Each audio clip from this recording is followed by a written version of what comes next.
Bonjour et bienvenue dans Fox Story, et on espère que vous allez bien. Dans cette vidéo, 2 histoires vous seront racontées, et l'une d'elles est tirée de faits réels. À vous, enquêteurs, de nous dire dans les commentaires laquelle est fictive et laquelle est basée sur une histoire vraie. Allez, c'est parti pour la première histoire.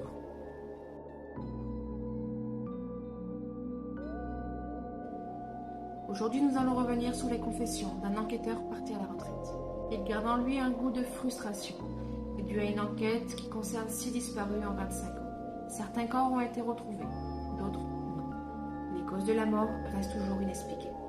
Revenons sur la nostalgie de ce représentant de la loi, qui a vécu la frontière entre la réalité et la légende. Nous sommes au mois de juillet 1995, dans une région montagneuse du centre de la France.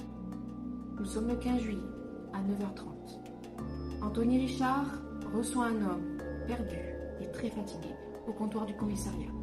L'homme doit avoir entre 50 et 60 ans et il est très agité. Il s'adresse donc à l'homme de loi en se présentant et en expliquant sa venue. Il se nomme Michel Montaigu, 59 ans. Il vient au sujet de sa femme qui n'est pas rentrée à la maison le 13 juillet 1995. Le vieil homme explique qu'il aimerait faire une démarche d'une déclaration de disparition et c'est pour ça qu'il vient trouver de l'aide. Anthony va demander à l'homme d'attendre 5 minutes pour qu'il puisse aller prévenir ses supérieurs. Comme promis, au bout de 5 minutes, Anthony emmène le vieil homme dans son bureau. Ils font une déposition et effectivement, si nécessaire, déclarent la disparition de sa femme. Ils rentrent tous deux dans le bureau et prennent place. Le gendarme commence à noter et poser des questions, auxquelles l'homme va répondre. En résumé, le 13 juillet 1995, Josiane Montaigu décide de se rendre aux alentours de 15 heures dans l'ancienne forêt, qui fait 900 hectares. Ça fait partie de l'un des plus beaux parcs nationaux de France. Elle a laissé pour consigne à son mari de venir la chercher en voiture si elle n'est pas rentrée au petit matin, grand max le lendemain. L'endroit est très connu et beaucoup de randonneurs et randonneuses de tout niveau, de tout âge et de toute origine viennent tout au long de l'année puisque plusieurs sentiers plus ou moins longs et techniques sont ouverts.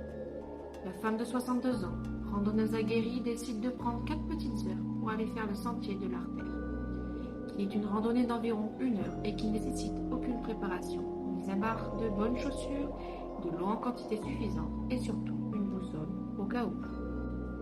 Il faut se rappeler qu'en 1995, les téléphones portables ne sont pas aussi démocratisés que maintenant. Justement, c'est leur naissance et c'est impossible d'appeler qui que ce soit en cas de problème. Mais elle le rassure, car elle lui dit que le soir, à 20h, ils passeront à table et son mari lui dit qu'il préparera le repas afin qu'elle puisse se restaurer. Ils se quittent donc dans la bonne humeur et l'amour d'une vie conjugale qui dure depuis 37 ans. Elle arrive donc sur place et commence sa randonnée. Mais vous vous doutez bien que si on est en train, aujourd'hui, de retranscrire le matin du 15 juillet 1995, c'est que Josiane Montaigu n'est jamais revenue. Anthony explique les démarches pour une déclaration de disparition. Et un appel à témoins est passé sur les journaux, les chaînes information locales et la radio locale. Josiane Montaigu, 62 ans, 1m62, type caucasien. Les cheveux bruns, bouclés, coupe au carré. Vêtue d'un pantacourt rose pâle, d'un t-shirt jaune et d'un bandana vert. Des chaussures de marche marron et grises et d'un sac à dos bleu. Elle est partie de chez elle aux alentours de 15h le 13 juillet et n'est jamais revenue. Pour tout renseignement, veuillez contacter le commissariat de la commune. Les recherches et l'enquête n'ont pas avancé. Plus aucune trace de Josiane Montaigu. Mais on reviendra dessus plus tard dans la vidéo. Nous sommes le 3 novembre 2016. Lucie Bertrand et Maxime Gautrin décident par une belle journée de prendre le sentier de l'ours. Un parcours plutôt technique. Il faut déjà avoir eu un peu d'expérience et de préparation. Il y a des passages où il faut escalader. La pente a un dévers de 12 degrés, autant dire que ça grimpe. Et ça grimpe sec. Le jeune couple âgé, respectivement de 25 et 27 ans, entame donc leur parcours après une préparation d'un mois. Ils sont prêts et habitués aux randonnées un peu techniques. Il est 7 heures en cette matinée et des randonneurs sont déjà sur place. Ils sont donc vus partir ensemble en discutant comme un couple normal. La randonnée fait une boucle et dure environ 5 heures. Il est 12h45 quand un petit groupe d'amis voit revenir Lucie sur le parking dans un état plutôt inquiétant. Ses affaires sont déchirées Elle a des égratignures sur le côté droit du visage, sur les mains, sur le côté gauche des hanches et sur les genoux. Les 4 amis se dirigent vers elle et lui demandent si elle a besoin d'aide. Elle répond fatiguée, à la limite de l'évanouissement. Elle dit que non, mais que son copain a eu un problème à mi-parcours et qu'il faut appeler les secours. La jeune femme cède à la fatigue et s'évanouit. Ils prennent en charge Lucie, qui a repris connaissance, et l'emmènent à l'hôpital le plus proche. Elle est dans un sale état, mais ses jours ne sont pas en danger. Le groupe de 4 amis prévient les autorités que Lucie n'était pas seule. Son compagnon se trouve sur le sentier, à mi-parcours, sur les dires de la jeune femme. Mais ils n'ont aucune idée de quel sentier elle parlait. Les gendarmes réunissent des renforts de commissariats les plus proches, font appel à une brigade cynophile et déploient 2 hélicoptères. En attendant tous ces renforts, les forces de l'ordre commencent à interroger quelques personnes sur place pour avoir plus de renseignements. Ils vont tomber sur Marilyn, 54 ans, qui explique aux gendarmes que le couple devait partir ce matin sur le sentier de l'ours. Ils devaient être aux alentours de 7 à 8 heures du matin quand ils ont pris le chemin. Grâce à ces renseignements, les gendarmes vont pouvoir commencer leur recherche. L'urgence est de retrouver le jeune homme qui pourrait être blessé ou simplement perdu.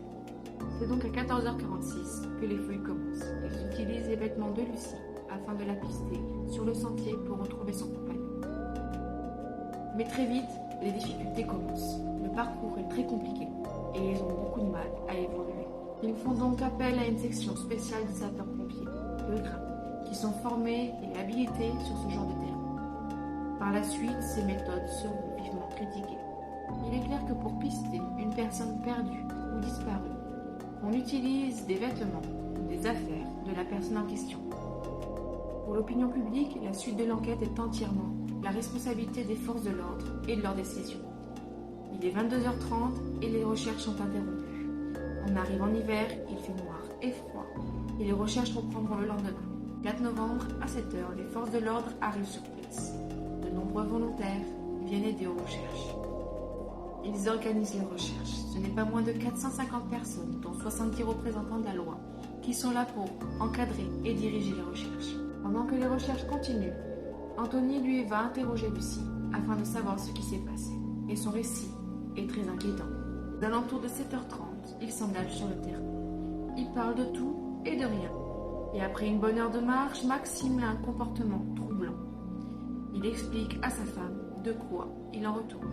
Il y a 10 minutes, il a vu une masse noire, vraiment volumineuse, qui les suivait à une trentaine de mètres derrière. Et il n'arrive pas à identifier ce que ça peut être. Lucie, pour sa part, pense à un animal. Maxime m'explique que dans ces coins, les animaux sont retranchés dans la partie la plus sauvage de la forêt.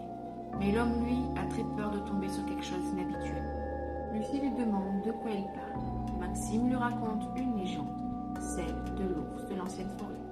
Il y a de ça 800 ans, un groupe de religieux traquait un groupe de sorciers pratiquants de la magie noire et qui serait la source des disparitions récentes de l'époque.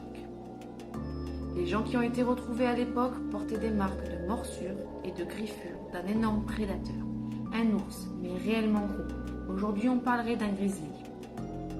À l'époque, le groupe religieux, accompagné de quelques chevaliers, a capturé le soi-disant sorcier pour les confondre en justice. Le procès fut rapide et la peine de mort sera prononcée et seront envoyés au bûcher. Une fois attaché, le chef les maudit et maudit aussi le village. Comme ils sont aussi condamnés, la bête, donc l'ours, qui est gardé captif et que personne ne sait où se trouve. Son esprit reviendra hanter cette forêt pour retrouver ses maîtres en mutilant et dévorant tout ce qu'il croisera. Et depuis 800 ans, de temps en temps, quelques témoignages sont recensés et beaucoup de morts inexplicables sont imputés à cet esprit de légende. Suite à cette histoire, Lucie s'agace un peu en rappelant à Maxime que ce sont que des légendes, afin de ne pas commettre d'erreurs et de rester sur le chemin tracé. Ce ne sont que des histoires, Max. Tout le monde sait qu'ici, il n'y a pas d'ours et encore moins de grizzly. Arrivé à mi-parcours, il y a une paroi de 4 à 5 mètres de haut qu'il faut escalader. Et c'est donc là que Maxime a chuté. Elle explique que l'homme est monté en premier afin d'aider sa lucidité sur la fin de l'escalade. Mais une fois arrivé au milieu de la grimpe, Maxime entend quelque chose derrière lui. Elle entend parler, puis hurler. Et à la seconde qui suit, il chute. Lucie redescend pour regarder l'état de son copain. Il est conscient d'une jambe cassée et une entaille sur le torse, mais qui ne présente pas d'hémorragie importante. Ils n'ont pas pris leur téléphone. Leur seule solution est de repartir sur le parking et de trouver de l'aide. Elle lui prodigue les premiers soins et regarde que son état n'est pas inquiétant. Et Maxime lui dit d'aller vite, très vite. Sur le retour, la parano envahit Lucie, qui se pose de nombreuses questions sur l'incident. Elle se sent suivie, donc elle court. Elle court en prenant de plus en plus de risques. Elle chute à de nombreuses reprises et elle ne sait même pas ce qu'elle fuit. Puis elle atteint le parking et la suite, on la connaît. Anthony est convaincu de plusieurs choses. Déjà, ils vont retrouver le jeune rapidement. Avec une jambe cassée, il ne peut pas aller bien. Mais aussi, Lucie ment. Il y a plus d'ours depuis 1 siècle et demi dans la région. Ses blessures aux mains le confortent dans sa certitude. Mais malheureusement, la suite va vite le faire revenir sur ses convictions. Au bout de 2 jours, Lucie sort de l'hôpital. Elle se présente au commissariat pour déclarer la disparition de son compagnon. Elle attend la suite de l'enquête pour comprendre pourquoi son compagnon n'a toujours pas été retrouvé. Mais malheureusement pour elle, l'enquête n'aura pas avancé. C'est au bout de 2 mois que les enquêteurs vont faire une terrible découverte. Des ossements. Ce qui ressemble à un bras et un crâne. Tout sera envoyé au laboratoire des analyses ADN. Lucie est prévenue et ne croit pas que c'est Maxime. Si effectivement il est arrivé drame à Maxime, elle dit que ce n'est pas des morceaux qui seront retrouvés, mais un corps. Elle se refuse d'y croire, ou même d'y penser, et espère naïvement qu'il sera retrouvé. C'est au mois de mars 2017 que les analyses tombent. Il s'agit de Josiane Montaigu, disparue en 1995.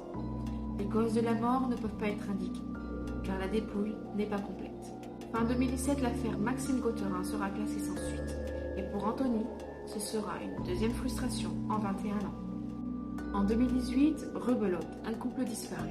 Jacques et Suzette Glich disparaissent sans laisser de traces. Les recherches et l'enquête durent 1 an aussi, et sans une trace. C'est 2 semaines après la fermeture du dossier que des bénévoles vont tomber sur une chaussure. Elle est identifiée et elle appartient à Maxime Gautherin, disparu 3 ans auparavant. En 2020, un groupe de 7 adolescents décide d'aller faire la fête dans la forêt. Aux alentours de minuit, Suzy, 17 ans, et Quentin, 17 ans également, décident de s'éloigner un peu du groupe pour avoir leur intimité. Mais, vous en doutez bien, plus une trace. Les 5 autres ados ont entendu un hurlement. L'un d'entre eux aurait aperçu une masse noire, volumineuse, à la respiration et au souffle rauque et profonde. L'enquête et les recherches n'ont mené à rien. Par contre, ils ont trouvé le seul corps complet sur tous les disparus, celui de Suzette Glich, disparu en 2018. L'autopsie n'a rien trouvé de concluant, mis à part une trace sur la 4e côte du côté gauche, mais ils ne savent pas d'où cela peut provenir. Le premier médecin légiste pense à une arme blanche. La contre-expertise de sa consoeur pense à une marque de dents. Malgré toutes les expertises et les recherches, rien n'en ressort. Il n'y a ni suspect, ni procès, ni cause de la mort. Les affaires sont classées sans suite. Anthony prend sa retraite le 12 août 2023 à l'âge de 64 ans. Et les seules choses que les disparitions ont en commun sont un secteur très restreint entre la découverte du corps et de la chaussure dans un cercle de 400 m², ainsi que le témoignage d'une masse sombre et volumineuse à la respiration profonde. Alors, à votre avis, serait-ce un animal comme effectivement un ours qui vivrait dans le coin? Ou l'œuvre d'un tueur en série particulièrement méticuleux à son passage à l'acte abominable? Ou alors le spectre de l'ours des sorciers suite à la malédiction? Le mystère plane toujours, et malgré son départ à la retraite, Anthony espère trouver un dénouement dans toute cette histoire. Sont-elles liées entre elles? Ou est-ce un hasard morbide de plusieurs histoires différentes? Et vous, quel est votre ressenti?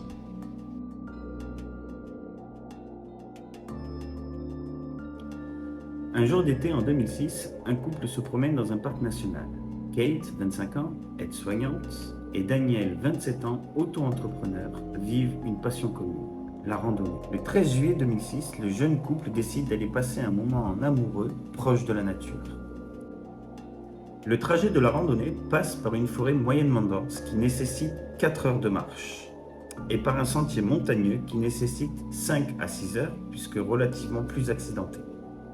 Cela fait donc une randonnée de 11 heures en moyenne. Le sentier est connu et fréquenté puisque les paysages sont magnifiques et le cadre est calme et loin de tout ce qui est urbain. Il n'est pas nécessaire d'être aguerri en tant que randonneur, mais il faut être préparé un minimum. Les gens le font en 3 jours et 2 nuits. Le point de vue en haut offre un paysage et une vue époustouflante sur une plaine verdoyante et un lac aux eaux turquoises. En somme, un cadre idyllique. Nos deux amoureux ont donc préparé tout ce dont ils avaient besoin. Eau, vivres, sac de couchage, tente et tout le nécessaire pour faire leur randonnée. Ils commencent leur randonnée le 13 juillet 2006 à 14h30 sur le parking de Wellsmith. Ils la commencent tardivement pour pouvoir passer la forêt avant la nuit, planter leur campement à la lisière et le lendemain, passer la matinée sur le chemin montagneux. Ils veulent être en forme l'après-midi pour pouvoir profiter du point de vue. Ils veulent pouvoir redescendre tranquillement et replanter leur campement là où ils l'avaient planté la veille avant de repartir.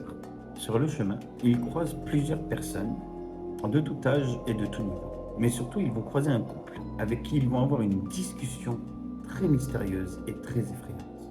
Il se traîne dans ces lieux des légendes ou des histoires plutôt inquiétantes. Malgré sa réputation, peu de gens le savent et le plus souvent, les autorités essayent de démentir ces ragots.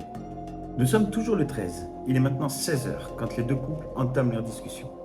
Denise, 55 ans, et René, 61 ans, discutent entre eux quand Kate les interrompt. Un incident leur est arrivé la nuit dernière qui leur a fait rebrousser chemin au petit matin. En entendant les deux personnes discuter, Kate se présente poliment et se décide à leur poser des questions sur la randonnée et savoir comment elle s'est passée pour eux.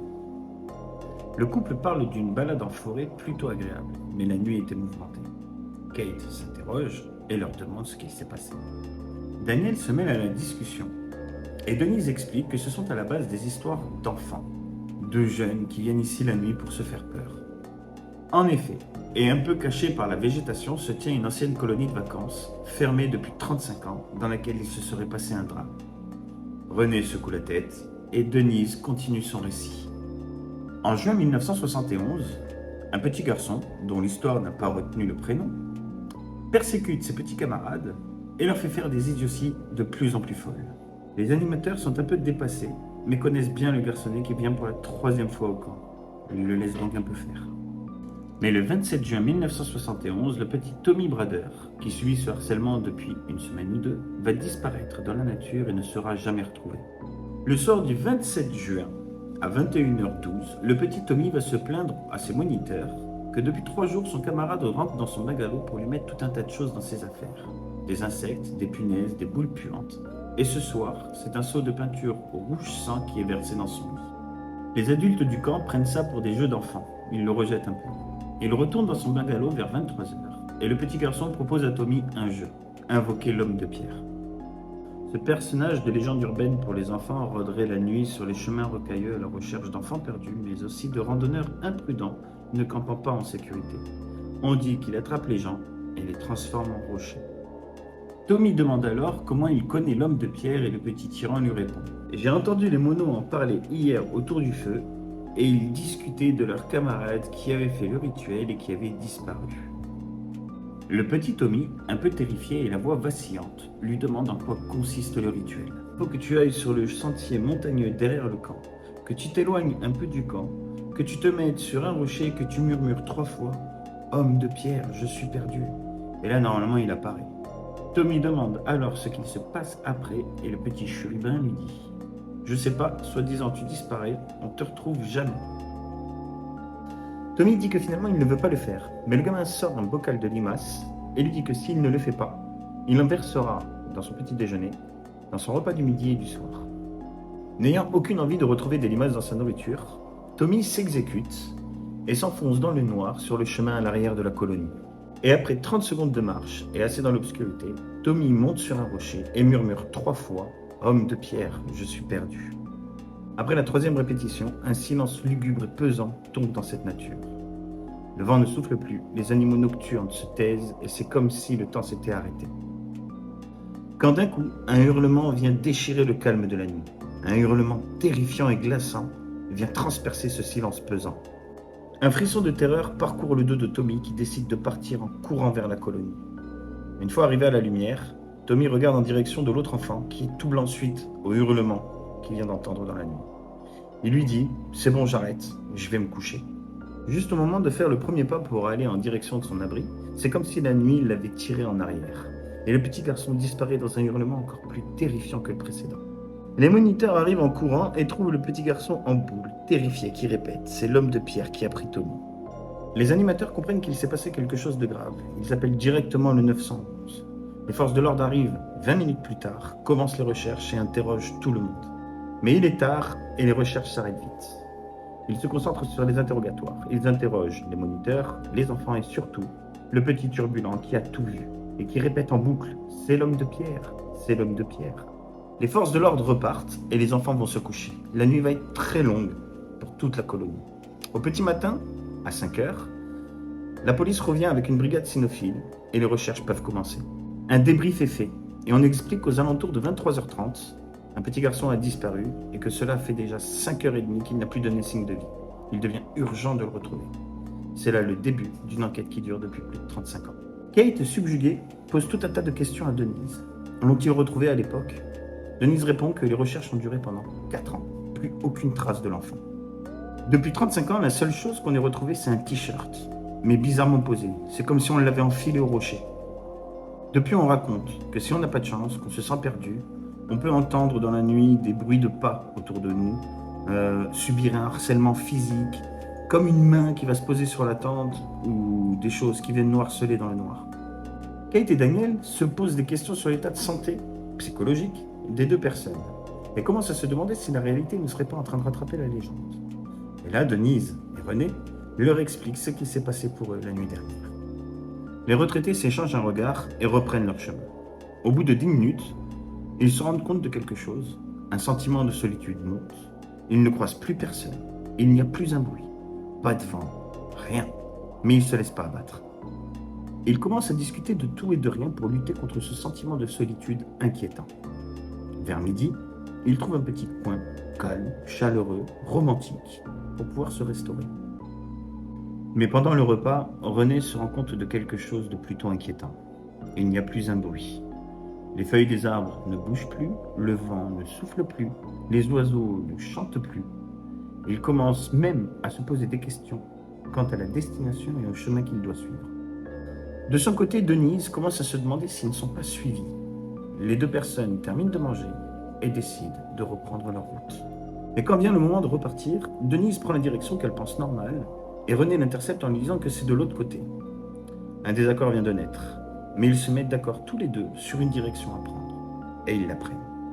Vers 13h, ils arrivent à la lisière de la forêt, non sans un sentiment de solitude encore plus inquiétant et plus pesant qu'au début. Ils empruntent le fameux chemin montagneux et commencent l'ascension. Ils savent le temps que ça va leur prendre, et ils décident ensemble qu'ils trouveront un petit coin pour poser leur tente. Alors qu'ils marchent depuis maintenant plus de 2 heures, ils ont vraiment le sentiment d'être suivis. Des bruits de cailloux qui bougent derrière eux, des bruits de frottement, comme un sac à dos qui frotte contre la paroi de la montagne quand le chemin est trop étroit, ou, clou du spectacle, ils entendent un bruit de respiration, comme une personne essoufflée derrière eux qui aurait fourni un effort surhumain. Quand ils se retournent, il n'y a personne. Vers 17h, alors qu'ils commencent à apercevoir le sommet, ils savent à vue de nez qu'il leur reste 2 heures de marche. Ils décident donc de faire une pause pour prendre une collation. Ils ont prévu des petits gâteaux et du lait au chocolat. Mais l'atmosphère, même entre eux, reste silencieuse et pesante. Alors même que ni l'un ni l'autre n'éprouve de la colère ou de la rancœur, c'est comme si le temps qui passait faisait peser sur eux ce silence de mort. Pendant leur petite pause, il se passe quelque chose d'inexplicable et de terrifiant. À 20 mètres d'eux, il y a un petit virage, et ils ont entendu comme quelqu'un qui arrivait en courant. Ils n'ont vu personne, ont fermé les yeux, leur cœur s'est arrêté, et quand ils les ont ouverts, c'était pour constater qu'il n'y avait rien, ni personne autour d'eux. C'est alors que Denise va rompre le silence et demander à son mari de faire demi-tour. Malgré le regard approbateur de son mari, René décide de continuer le chemin et explique à sa femme que la nuit ne va pas tarder à tomber et qu'il serait dangereux de faire demi-tour à cette heure-ci. Il lui fait aussi remarquer que depuis qu'ils ont entamé le chemin, ils n'ont pas trouvé un seul endroit où pouvoir poser leur campement. C'est alors qu'il lui dit qu'encore une fois, il est préférable de continuer parce qu'il serait beaucoup trop dangereux de redescendre. Et pour on ne sait quelle raison, ils jugent que c'est plus raisonnable de continuer de monter. Le couple reprend donc leur trajet. Il est maintenant 20 heures. Et alors que depuis leur pause à 17 heures, ils n'ont fait que marcher, ils ne comprennent pas pourquoi ils ne sont pas arrivés en haut. Denise n'en peut plus, elle est éreintée. Alors qu'ils n'ont pas accéléré, ou même que la pente n'est pas plus abrupte, René ressent lui aussi une fatigue inhabituelle. Ils trouvent par chance un petit renfoncement dans la paroi, avec un sol sablonneux qui vont leur permettre de poser leur campement pour la nuit. Ils se mettent donc d'accord et commencent à s'installer. Ils montent leur tente, préparent leurs couchettes, leurs sacs de couchage, les lampes pour éclairer l'obscurité quand elle va tomber, et ils vont même préparer un petit feu pour pouvoir faire à manger et se restaurer. Après une bonne demi-heure à s'installer, Denise se hâte à faire le repas. Quant à René, il décide d'explorer les alentours. C'est alors que, gravé sur un vieux tronc d'arbre, il lit « Homme de pierre, je suis perdu ». René recule et se dit que la plaisanterie est de très mauvais goût. Mais il se pose une question. Qui a écrit ça et surtout, depuis quand c'est là? Sa femme l'appelle pour lui dire que le repas est prêt. Il est entre 22 et 23 heures quand il décide de passer à table. La nuit est en train de tomber, mais l'obscurité n'est pas totale. C'est les lampes qui éclairent déjà la petite grotte. Pendant qu'ils sont en train de manger, René décide de faire part de sa découverte à sa femme sur le vieux tronc d'arbre. Denise ne connaissait pas l'histoire et René lui raconte. Juste à la fin du récit du vieil homme, un hurlement rauque et profond vient déchirer le calme de la nuit. Le couple décide d'éteindre toutes leurs sources lumineuses, de se réfugier dans la tente, se blottir l'un contre l'autre dans un silence limite de survie et attendent de se faire happer par le sommeil. Mais le temps passe et le couple ne s'endort pas. Et pour cause. Tout autour de la tente, ils entendent des bruits de pas, quelque chose qui gratte, qui fait bouger la tente. Ils entendent même une respiration rocailleuse, comme si quelque chose les cherchait. Et aux alentours de 5 à 6 heures du matin, le couple est réveillé. Non pas par la lumière du soleil, mais par quelque chose qui secoue frénétiquement la tente pendant 5 à 6 secondes. Quand tout à coup, une main anormalement grande vient se poser sur la tente. C'en est trop pour le couple qui décide de sortir de sa tente pour voir de quoi il en retourne et surtout pour se sauver. Mais quand il se retrouve dehors, rien. La petite grotte qui était anormalement sombre devient tout à coup lumineuse, calme, chaleureuse. C'est alors que le couple décide de plier bagages et de repartir. En repartant, 2 choses sont curieuses. Déjà, à vue de nez, le sommet est encore à 2 heures de marche. Mais surtout, sur le chemin, devant la grotte, se trouve une trace de pied. Un pied unique, droit. Un pied gigantesque. À vue de nez, du 72. Le pied est extrêmement grand. Le couple amorce sa descente, et c'est comme ça qu'ils se retrouvent là, à discuter tous les 4. À la fin du récit, les yeux écarquillés, Kate demande, d'une voix tremblante. « Et depuis que vous êtes reparti ce matin, il vous est arrivé quelque chose d'autre ?» René répond que non. Daniel, étant de nature sceptique et surtout un peu exaspéré par le comportement de sa femme, coupe court à la discussion. Respectueusement et avec une petite pointe d'humour, demande à sa femme de reprendre sa route et explique au vieil homme que si jamais il venait à croiser ce fameux pied, il lui enfilerait une basket.